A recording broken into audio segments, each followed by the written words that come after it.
பாரதிய ஜனதாவுடைய சட்டமன்ற உறுப்பினர் அவர்கள் சொன்னார்கள், இன்றைக்கு அறிவித்திருக்கின்ற திட்டங்கள் எல்லாம் எங்களுடைய ஒன்றிய அரசாங்கத்தின் மூலம்தான் தருகின்ற திட்டம் என்று சொன்னார்கள். அத்தனையும் தமிழ்நாடு அரசு தருகின்ற திட்டங்களை தான் மாண்புமிகு முதலமைச்சர் அவர்கள் இன்றைக்கு அறிவித்திருக்கின்றார்கள் 526 கோடி ரூபாய்க்கு.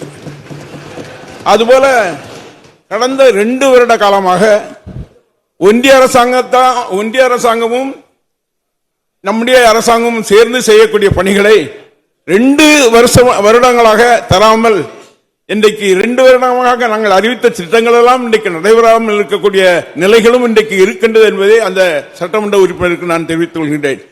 அந்த வகையிலே மீனவர்களுடைய வாழ்வு உயர்வதற்காக இன்றைக்கு 110 விதியின் கீழ் அறிவித்திருக்கின்ற நம்முடைய மாண்புமிகு தமிழகத்தினுடைய முதலமைச்சர் அவர்களுக்கு மீனவ மக்களுடைய சார்பாக, அதுவும் மன்னார் வளைகுடா பகுதியைச் சேர்ந்த மீனவர் மக்களின் சார்பாக என்னுடைய மனமார்ந்த நன்றி. மீனவர்களுடைய சார்பாகவும் நன்றி. பிளே ஸ்டோர் மற்றும் ஆப் ஸ்டோரில் இருந்து பாலிமர் செயலியை QR கோடு மூலம் பதிவிறக்கம் செய்யுங்கள். செய்திகளை உடனுக்குடன் பெறுங்கள்.